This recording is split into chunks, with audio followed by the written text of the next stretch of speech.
So hello and welcome to the Numbers Game Champions League build-up and preview. There's a lot of games to go through and a lot of narratives still to play out as there are many teams on the cusp of going through to the semi-final. But before we get into that, we do like to talk about our victories here at the Numbers Game. And there was quite a few of this weekend. So Sam, Ollie, do you want to talk us through how we predicted a lot of the great results this weekend? They were absolutely next level. Yeah, we nailed it. We called Forest Everton Snorefest. It took a 91st minute goal, was it, or something? And then obviously Newcastle to batter United. Yeah, that was good because people were commenting on that afterwards, weren't they? Saying Yeah. Called it. It kind of exploded afterwards. Even the Crystal Palace one, I think we all went with both teams to score, didn't we? And Marmou's shot on target was. I said over 2.5 goals. Yeah. City to win. Yeah, and that was both teams nice. to score, yeah. So my bets were flying in, but this is a rule of life. If your TikTok goes viral, that bet doesn't land. Yeah. So I've won 7 out of my last 8 bets, right? Every single one of them landing, getting about 1,000 views on TikTok. The one that gets 30k was yesterday. Didn't land, of course. So I got called a specky tool. Nice. So that was a good one. It's kind of like soy boy. Stuck, didn't it? Yeah. A specky tool I like though. It's just back to basics. Yeah. Is that on the way here as well? Someone told me to fuck off and pay road tax on my bike. Did they? So nature is healing in a way. Yeah. Well, I'm all talk on this podcast, and I never actually put Palace double chance on my slip. I just had both teams to score. Marmou's shot on target. So another W for us there. We talked in detail about how United were going to get spanked. That was actually my only mistake all weekend. All of my picks landed, apart from the United game. It wasn't Isak shot on target for me. Again. I warned you against that. You did, I know. I did warn you. For me... How are you going to win 4-1 with the best strike, one of the best strikers in the world, and he doesn't have a shot on target? He's not been playing well recently, Isak. But for me, the thing that cost me actually on this occasion was the under 4. Because although we all knew how bad United were... You actually backed under 4 in that? I didn't Yeah, I didn't fancy United you had Newcastle to win to 0. Bruno didn't have a shot on target. Maynard replaced him, didn't have one. So, yeah, didn't land for me, and I copped the abuse for it afterwards. Well, we got a lot of love on that because, again, we said, we went through the data, didn't we? It was clear as day United were going to get spanked in that, and I think it's the YouTube crowd. The YouTube crowd is sound. They're all the boys, but TikTok it's dark over there, man. That's why we love it so much. Yeah. It's a war zone. Yeah. I was fighting for my life in the comments, and that's what it's all about, really, isn't it? Yeah. But just a little reminder to people as well, the reason why we're doing so well at the moment with the predictions is because of the Numbers Game website. We can check out some of the data as we put up on the video, but do head over there. And Sam, do you want to talk us through the membership options just really quickly for people so that they can make as good a bets as we've been doing recently? Yeah, I mean, the best thing about the weekend ones was it was all Premier League. So for us, it takes us 30 seconds to put together those picks. We're landing them left, right and centre. People in the comments singing our praises, but you can get that data for free. Literally for free for the Premier League. Obviously, some people that are placing more bets or, they're betting on different leagues and things, there's paid memberships. You can have $3.99 one, which covers domestic leagues, or $12.99, you've got any league you can think of. And if there's one that we've not got, we'll add it for you as well.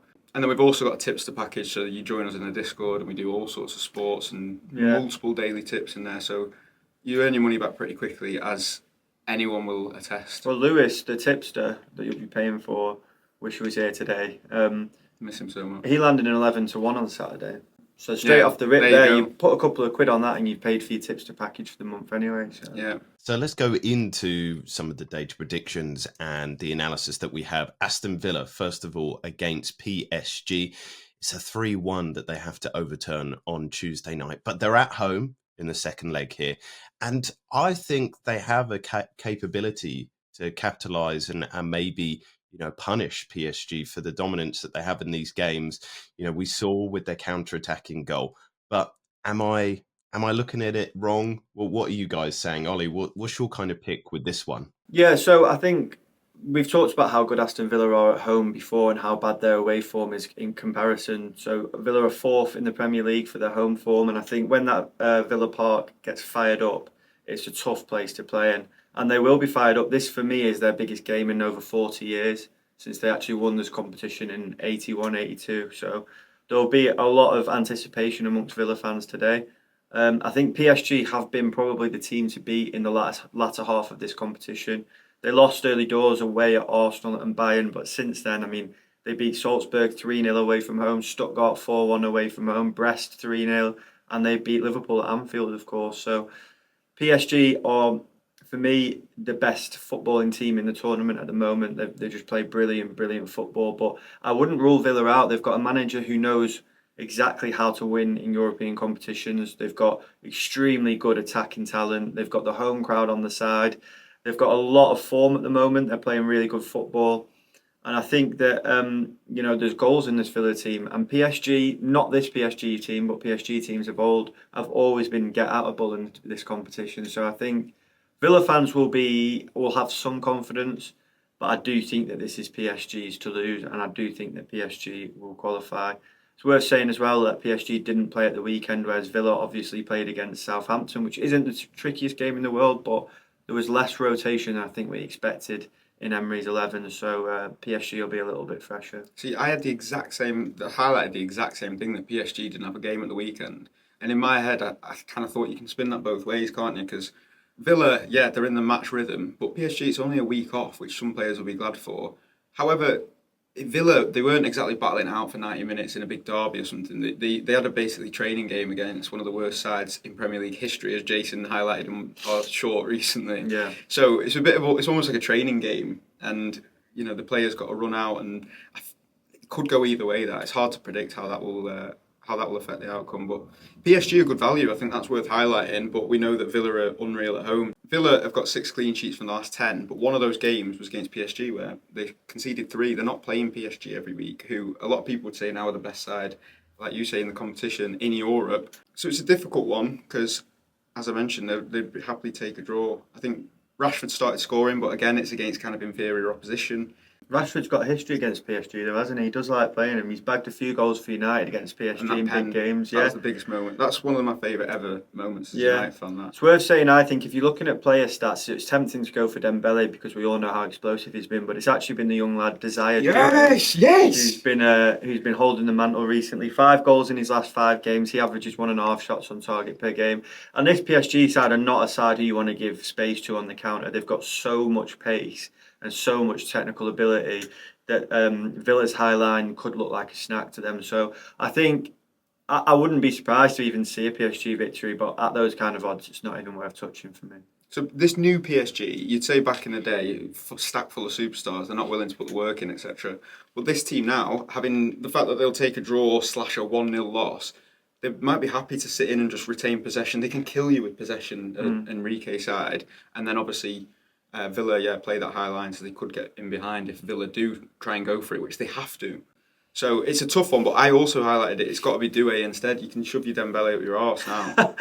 He's averaging more shots on target in the last 5 games. He's scored more goals in the last 5 games. So don't be fooled by Dembele for this one. My picks for this one are both teams to score and a Doué shot on target. Oh yeah, I've gone for both teams to score as well, and I've gone for John McGinn foul. But it's important again to say that he's got a fat ass.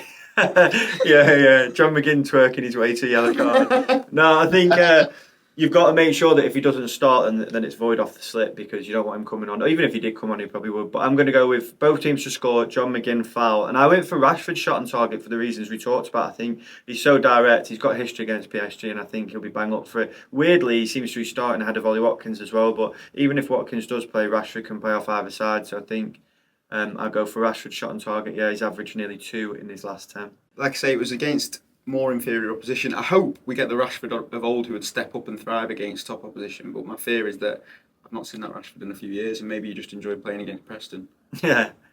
I want to put it to both of you, though, that actually, looking at the XG data and the number of shots that PSG had, they looked dominant, 1.94 XG to Villa's 0.74. They came from 29 shots. Only 10 of these were on target. And you look at the kind of 2 first goals. I'm not going to even try and pronounce the winger's name. 0.0. Yes. Actually, I didn't pronounce it right either. But he had a 0.05 XG from his goal. Desiree Doué, as you've kind of pointed out there, Ollie, 0.07 XG. Will they have those opportunities in this game? 29 shots. Villa are probably going to play very differently as well. In that first game, 13% of their passes being long balls. They were definitely sitting deep. They're going to probably want to be more positive in front of their fans. And so kind of looking at these betting opportunities, does that kind of change the landscape a little bit as well? I think that this one could be a little bit different, and we might see a slightly different kind of game that we're expecting. Aston Villa might be more on the front foot. PSG might be more on the back foot. And so for me, maybe the smartest bet is to qualify for PSG, but Aston Villa might win the game on the night with a 1-0, kind of cheeky win. Yeah, well, I think we didn't even touch on Kvaratskhelia, but he's such a good player. He's so good to watch. But I think to answer the question about PSG dominating the game or not, got to remember they went to Anfield in the last round and pretty much dominated that. They absorbed the pressure in the first half, and in the second half they dominated the game. And I think they've just got so much technical ability in the middle of the pitch with Vitinha, who for me has been the best holding midfielder in the competition this season. They've obviously got Neves next to him as well. They've got so much ability to keep hold of the ball, and they've got outlets all over the pitch with Dembele, with Kvaratskhelia, who can just create something out of nothing. Obviously, Doué, who we've touched upon. So I think both teams will have their periods of dominance in this. We already touched upon Villa's high line. They can be got at if you go direct, and it'll be interesting to see if Enrique does that tonight or whether he sticks to the script a little bit. I also actually highlighted a bit of an answer to your question anyway, Jason, in that in the first leg of it, so PSG created 2xG, which is not a small number. It sounds like, okay, yeah, they might generate 2 goals or score 2 goals off that, but when Liverpool beat United 7-0, they had something like 2.7 xG or 2.8 xG or something. In Villa's 3-0 win against Southampton on the weekend, they generated 2.8. So 2 xG is not to be sniffed at. And also, they outperformed it, but that's because they're full of superstars that will come back. Like that Doué's goal is just unreal. Yeah. On form as well. Yeah, ridiculous talent. And they're always going to perform xG when you are in red hot form like that. Someone's going to, pick it up and run at someone or bang it in from 30 yards. So I feel like they did. I think it was just nothing more than it was just a comfortable win. I foresee a Jason curveball here. I reckon he's going to back Villa to win this. But no, this is what I'm saying. I wouldn't be that surprised to see a Villa win, but I'd have PSG to qualify. Yeah, I quite like it. I like it. What I would say is it's going to be a much more boring game than the first leg. So don't look at the first leg and think 3-1, right, I'm going to back over 2.5 goals in this one. Because Luis Enrique is unbelievable, or his teams are, at keeping possession and playing that possession football, which obviously mitigates any attack. So I wouldn't be surprised to see PSG keep the lion's share of the ball, Villa maybe nick a goal, but I don't think it's going to be a goal fest like the first leg by any means. So we're all unanimous then that we think PSG are going to qualify. To qualify, yeah, but like I say, my pick, I wouldn't back that to pick because you're going to get shit odds. So yeah, both teams to score, Doué shot on target. Is it not Desire, Doué? That's what it looks like. Yeah. You're saying Desire or something. Did I say Desiree? Yeah, but I was just thinking he could have a great chant then. Right. Free from desire. Yeah. Tyrone Mings is terrified. Sam, it's always you with the chants. Jason McKenna. You've kind of guessed correctly that my pick is Aston Villa to win, but PSG to go through. And I think Desire or Desiree Doué to get a shot on target, but also I can't back Watkins because he's just not been starting, but I think he's a good shout as well. Let's move it though to Dortmund versus Barcelona. And I guess the talking point with this is not really, are Dortmund going to, win, or maybe will they even score? It's about how many goals Barcelona are going to get against Dortmund, even though it's away on the road. Barcelona, 146 goals already this season in 49 games. 146? Yes, in all competitions. What? Oh my God, that's tapped. And then also they have not lost any of their 23 games across all competitions in 2025. They're an obscene form. And so, like I said, this one is all about Barcelona, how many they're going to score. Rafinha, he's going for the most goal involvements ever in a Champions League season, 19 already, only 2 behind Cristiano Ronaldo's 2013-14 season. And then Lewandowski, 29 goals in 28 matches against Dortmund. It's obscene. The question is to both of you, do you back both of them to have a goal involvement? Rafinha competing with peak Ronaldo. I never thought we'd see them numbers again. Champions League it's Ronaldo. It's wrong though. I have an issue with this because we shouldn't be comparing this Champions League format to the old one, because how many more games has Rafinha played? It'll be 3 or 4. More, won't it? More than that, I think. So You're a hater. I think we should temper ourselves a little bit here. Put some respect on Ballon d'Or, Ballon d'Or. Put some respect, because I think Messi did Messi not match that in 2010 or 11? I think you're right, Jason. I just think Barcelona 24 games unbeaten. Dortmund do well to go 24 hours unbeaten this season. I don't even think that it's worth looking at the result here, because, as you say, Barcelona are more likely to win, I think, than Dortmund are. We've all talked about in the past how we love backing players against their old clubs. It came in last time with a Lewandowski goal. What I would say, though, is I think potentially, if I'm Hansi Flick, I'm resting players for this. What's the point? You're 4-0 up. You've just got a league you're competing for, like, tooth and nail at the moment. So we obviously predicted Barca to spank them last time. Another one of the numbers game predictions flying in. But I think it could be a bit of more of a boring one, this, because I feel like it will rest key players. Like Yamal was pulling up injured. He's only young and everything. And he could be benched. And since the first leg as well, Dortmund battled with Bayern for the 2-2. Like, that's the toughest game of their domestic season every single year. They've gone through that this weekend. And Barca sort of ground out a comfortable 1-0 win. But Dortmund will be focusing on the league for Champions League qualification. If I'm even the Dortmund manager, are you thinking, right, let's go and hammer this when we could actually qualify for Europe? They're 3 points off European football, 6 points off Champions League in the league.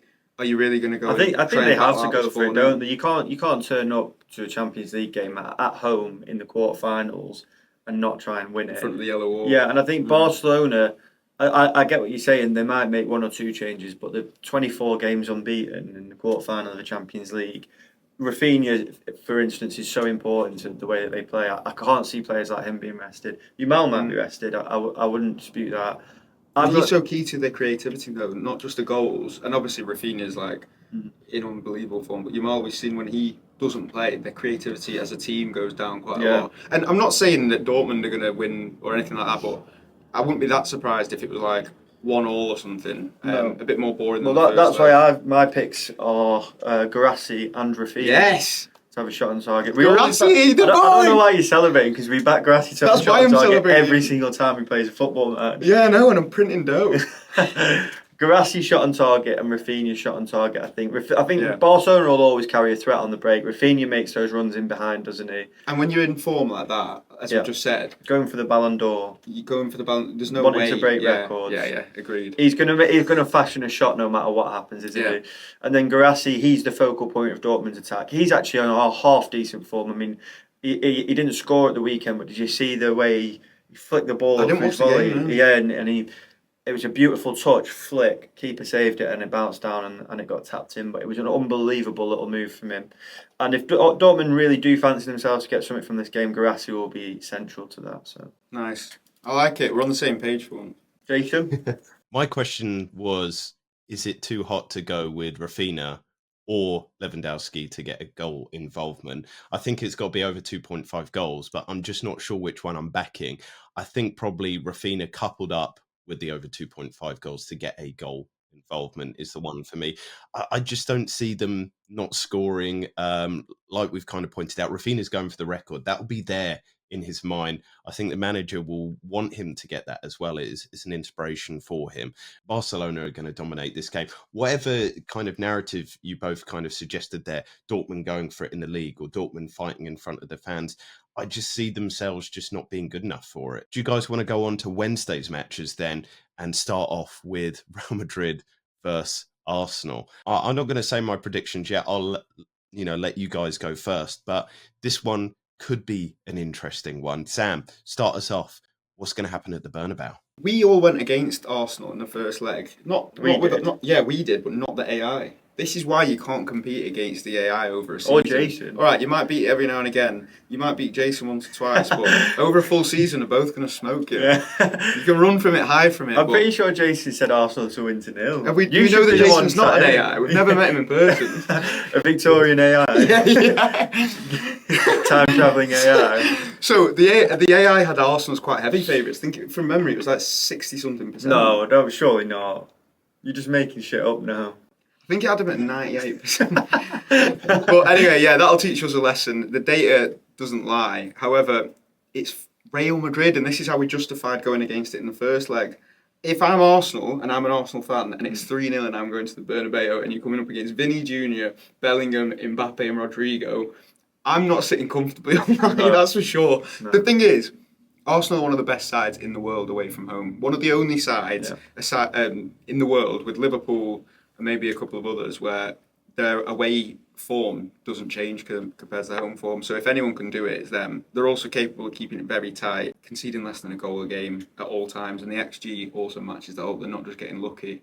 However, they're playing Mbappe, they're playing Rodrigo, and they're playing Bellingham. They're not just coming up against Southampton in the Premier League. So it's going to be tough. I think Real Madrid will definitely score at least 1 or 2 goals, which is why, if I was an Arsenal fan, it's very much squeaky bum time. Well, probably maybe say like an Mbappe shot on target, but you're going to get terrible odds. Well, yeah, I've actually got Mbappe 2+ shots on target on my slip, because he averages over 2 shots on target a game. And again, similar to what we talked about with Rafinha, he's going to want to make a mark in this game. So when he gets the ball, you better believe he's going to fashion a shot. I think at the Emirates in the first 2 minutes or something, he got the ball about 40 yards out and hit a tame effort straight down. Yeah, that's the kind of thing you want to see when you've got him when you slip, isn't it? You see him do that and you're like, go on, lad. Yeah, now we talked in the first leg about Arsenal being a system team, and that's why the defence is so good. They dominate the ball and every player knows where to be when they lose it, to create as much difficulty for the opposition to get out as possible. But I think in this one, and I think that system helped them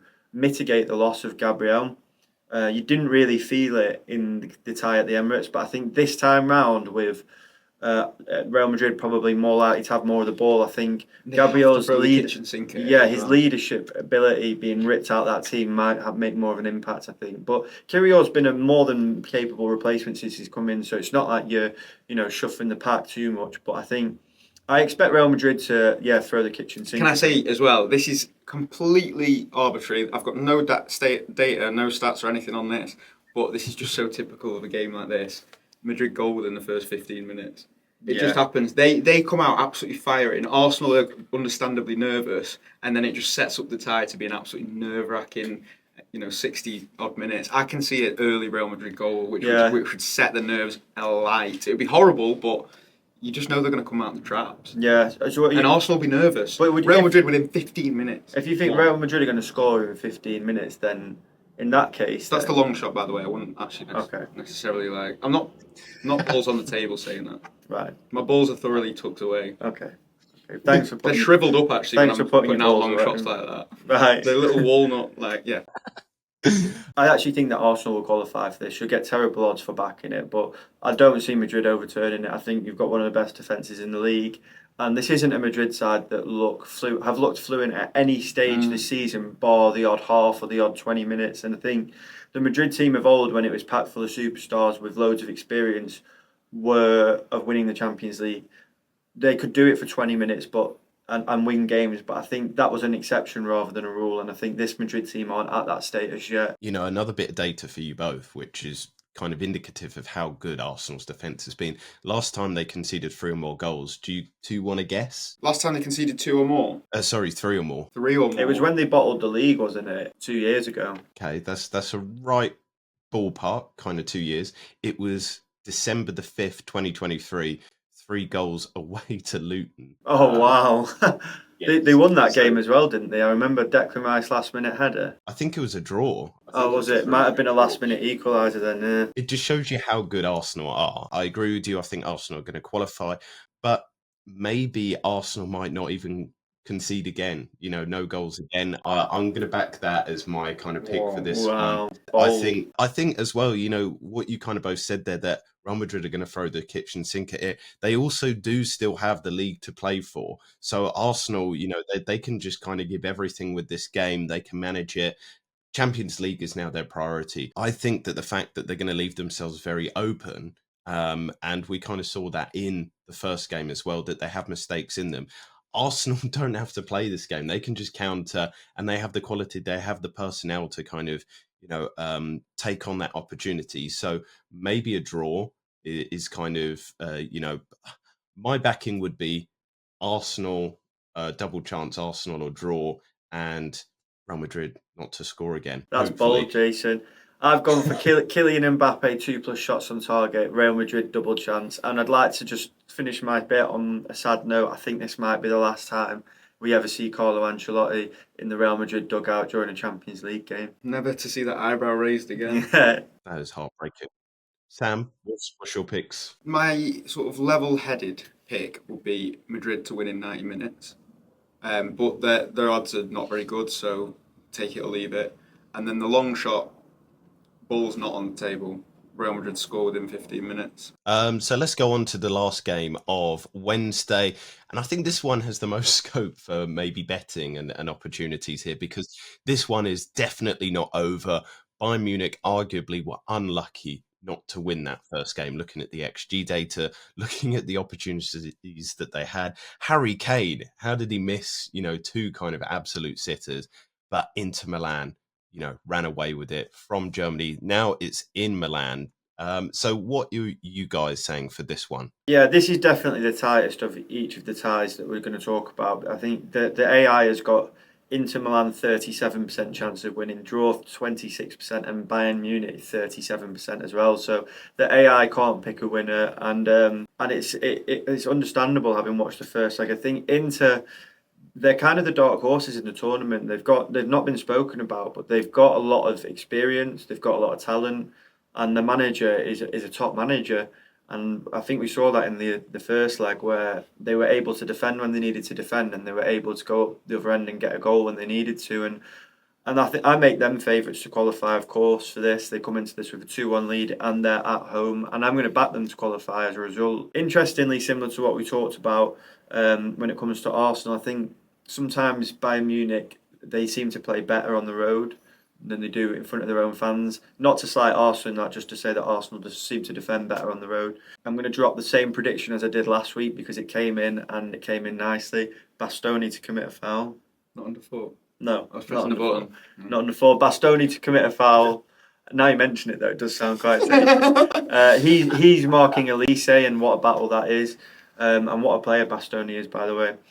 And I'm also going to pick Harry Kane's shot on target, because he's going to be desperate to make amends for this one, and he needs to make up for the miss in the first leg. Like you say, he averages nearly 2 shots on target per game across the season. Yeah, I think I'd also highlight Bayern's away form is better than their own form in the last 10. And also, as you touched on, Jason, they were unlucky to lose that first leg. 2.5 XG versus 1 XG for Inter. So better stats for Bayern in all departments. Apart from, interestingly, goals against, even the XG against is better for Bayern. Obviously, both of them play in some leagues that people say are uncompetitive, and they will not face opposition as good as each other, basically. But for me, I'm backing Bayern to win this one. I feel like they were the better side in the first leg. The only thing that's going to hamper this Bayern Munich team is that Musiala's injured. And they played the Ramdeuter, Thomas Muller, on Saturday at age, 36 or something, not got his new contract. He's been told to fuck off to the MLS. And he was starting on Saturday because they had no one else. So I think that could really... He scored in the reverse fixture as well, didn't he? Yeah, and he also came off the bench, not at the weekend, but the game before that, in like the night, and scored in like the 91st minute or something. So he's out there to prove the Bayern board wrong for not giving him a contract, but I still think it's going to hamper the Bayern's creativity. So I do think Bayern will win. I do think Kane will have a shot on target. And those are my 2 picks, but I'm not too confident on them to qualify, just because they've had that edge taken off with Musiala being out. Yeah, I think this one's really, really hard to call, and so I wouldn't kind of back either team to qualify or to win the match, because like you've kind of said, it could be the amazing defense of Inter or Bayern to see them out, or it could be the amazing attack of Inter or Bayern to see them through. I think the kind of big things that just stand out to me is Konrad Laimer. He normally gives away a foul. Bastoni also gives away fouls. And like you said there, Sam, Harry Kane to have a shot on target. I think anything else is just kind of pure guesswork. And, like you said, Ollie, right at the start, even the AI can't predict who the winner is on this one. And that makes me too uncomfortable to bet either way. But that's all our insights into the Champions League. And like I said, do check out the numbersgame.uk website.